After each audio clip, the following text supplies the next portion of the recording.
Topi dengan pinggiran rata dan lebar telah menjadi ciri koboi di luar sana, tapi tidak ada yang benar-benar memakainya di frontier. Koboi, atau lebih tepatnya cattle hands, adalah pria yang kebanyakan buta huruf dan melakukan kerja kasar dengan pakaian kotor, tapi topi itu mahal loh, sangat mahal. Koboi tidak mampu membelinya meskipun ingin, dan mereka memang tidak membelinya. Topi lebar tidak praktis karena berat dan menghalangi gerak mereka. Kebanyakan koboi lebih suka topi bowler. Sekarang, coba bayangkan, Clint Eastwood yang legendaris itu melirik dari balik pinggiran topinya. Udah, biarin pakai topi lebar aja di barat. Bagaimana cara pemadam kebakaran memadamkan api dengan begitu cepat? Apa air mereka lebih basah? Sebenarnya iya.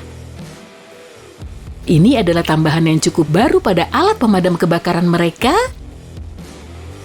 Dan hasilnya air menjadi lebih mudah menyebar dan meresap pada objek. Penemuan stopless madu berumur ribuan tahun yang bisa dimakan pada ekskavasi arkeologi melahirkan mitos bahwa madu tidak pernah bisa basi. Jika kamu membeli madu, membuka tutupnya dan menyimpannya di tempat lembab, madu itu akan cukup cepat basi. Sementara itu, madu memiliki zat antibakteri dan anti jamur, jadi nggak ada kuman yang bisa hidup di dalamnya jika madu disimpan dengan benar. Dengan tutup rapat dan kondisi kering, madu tidak akan basi seumur hidup. Kamu mungkin pernah dengar warna merah muda di frappuccino stroberimu dihasilkan oleh serangga yang dihaluskan? Dan itu benar sampai tahun 2012. Serangga kecil bernama cocknil ini dihaluskan untuk membuat warna merah. Cara ini masih digunakan oleh banyak perusahaan, tapi kamu tidak akan menemukannya lagi di kopimu. Syukurlah! Kamu pasti pernah dengar cerita Albert Einstein sangat payah dalam matematika di sekolah. Untuk orang yang berpikir bahwa mereka bisa menyamai kejeniusannya bahkan dengan nilai mereka yang jelek, maaf, saat dia diberitahu cerita ini pada tahun 1935, Einstein hanya tertawa dan berkata dia menguasai kalkulus diferensial dan integral sebelum umur 15 tahun. Aku harap itu nggak ada di kurikulum sekolah dulu ya. Mitos itu ditulis pada tahun 1930-an oleh Ripley's Believe It or Not, surat kabar yang membahas fakta-fakta aneh. Masalahnya surat kabar itu tak pernah menuliskan sumber terpercaya, jadi nggak ada satupun pernyataan tentang Einstein gagal ujian. Saat orang-orang berkata indera keenam mereka memberitahu mereka sesuatu, maksudnya itu adalah indera selain peraba, penciuman, pengecap, penglihatan, dan pendengaran. Tapi mungkin benar juga kalau kita bilang indera ke-8 atau bahkan indera ke-21.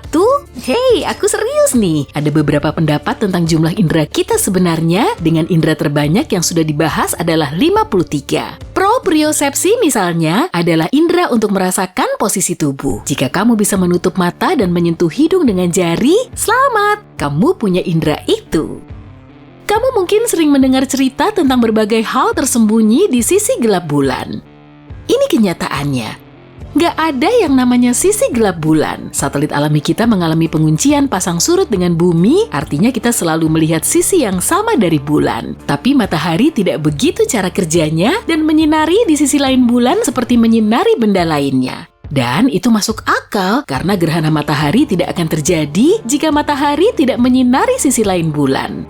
Bagaimanapun juga, bulan menghalangi matahari pada titik itu. Omong-omong, gerhana terjadi karena matahari 400 kali lebih jauh dari planet kita daripada bulan, tapi juga 400 kali lebih besar. Jadi efeknya adalah penghalangan penuh seluruh cahaya yang hanya menyisakan cincin menyeramkan itu. Kalau kamu kebetulan suka sushi, kamu mungkin sudah tahu pasta hijau yang biasa mereka sajikan dengan sushi itu bukan wasabi asli. Itu hanya lobak pedas yang diberi pewarna hijau supaya terlihat eksotis. Wasabi asli memiliki rasa yang lebih lembut dan harganya cukup mahal. Sangat mudah mengetahui apakah wasabi itu asli atau tidak. Jika tidak dibuat di depanmu, itu bukan wasabi. Omong-omong soal paus, dan aku memang akan membicarakan paus. Paus biru sering disebut sebagai makhluk terbesar yang pernah hidup. Dan memang benar, raksasa lembut ini sangat besar. Tapi sialnya, ukuran itu bahkan tidak seberapa dibandingkan pemegang rekor sesungguhnya, yakni jamur madu yang ada di Blue Mountains, Oregon. Jika melihatnya dari permukaan, kamu tidak akan tahu bahwa kamu sedang menatap sesuatu yang besar, tapi kenyataannya itu satu jamur yang mencakup area 1.350 lapangan sepak bola, kebanyakan di bawah tanah. Selain itu, jamur itu tak hanya tua, tapi juga cukup purba. Umurnya diperkirakan 2.400 tahun, tapi mungkin sebenarnya mencapai 8.650 tahun. Gak ada yang tahu pasti sih. Namun, paus biru bahkan bukan yang kedua. Posisi kedua dimiliki oleh Pando, raksasa gemetar. Itu adalah aspen yang gemetar di selatan tengah Utah yang terlihat seperti hutan besar. Tapi itu sebenarnya satu organisme. Semua pohon di area 43 hektar ini tumbuh dari satu sistem akar. Tapi yang lebih menakjubkan dari ukurannya adalah bobot Pando itu, dan jika ditimbang bersama, akar dan pohonnya memiliki bobot sekitar 6.000 ton. Itu menjadikannya organisme terberat yang pernah ada. Mungkin gak apa-apa mengempiskan banmu sedikit saat kamu terjebak di salju dalam, tapi menyetir seperti itu saat gak ada masalah adalah risiko yang gak masuk akal. Ban kempis membuatmu sulit mengendalikan mobil, terutama di jalanan beres, dan kamu mungkin akan terjebak di salju lagi. Jadi daripada sengaja mengempiskan ban mobilmu pada musim dingin, pastikan banmu diberi rantai atau kancing logam agar cengkramannya lebih baik, dan masukkan alat dasar ke bagasi untuk membantumu keluar kalau ada masalah. Ini termasuk sekop ya, tali derek, dan sekantong pasir, garam, atau kalau kamu nggak punya juga, pasir kucing. Sebaiknya yang dari mineral, tapi silikon juga bisa dipakai dalam situasi sulit ini.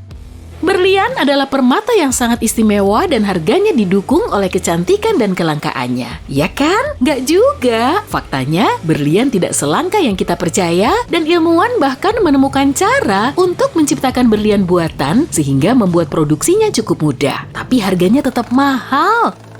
Rahasianya berada pada pemasaran bagus 100 tahun yang lalu. Ada satu perusahaan yang menambang dan menjual berlian yang berhasil menyebarkan mitos tentang permata ini ke seluruh dunia.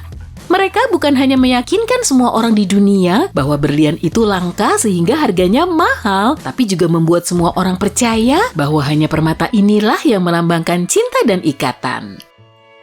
Meskipun kelelawar linglung pada cahaya siang hari, itu bukan karena mereka buta loh. Penglihatan mereka sebenarnya lebih bagus pada malam hari daripada kita. Mereka hanya melihat semuanya dalam warna hitam dan putih. Jadi, mereka sulit melakukan navigasi saat ada banyak cahaya. Mitos tentang kelelawar itu buta mungkin muncul dari fakta bahwa mereka menggunakan sonar untuk menemukan jalan mereka.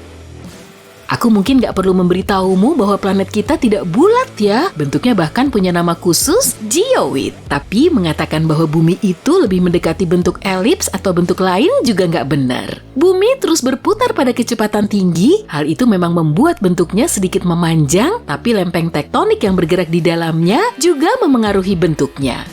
Meskipun putaran dan pergolakan di bawah sangat lambat, yakni beberapa sentimeter per tahun, gerakan tektonik membuat permukaan bumi naik di beberapa tempat dan turun di tempat lain.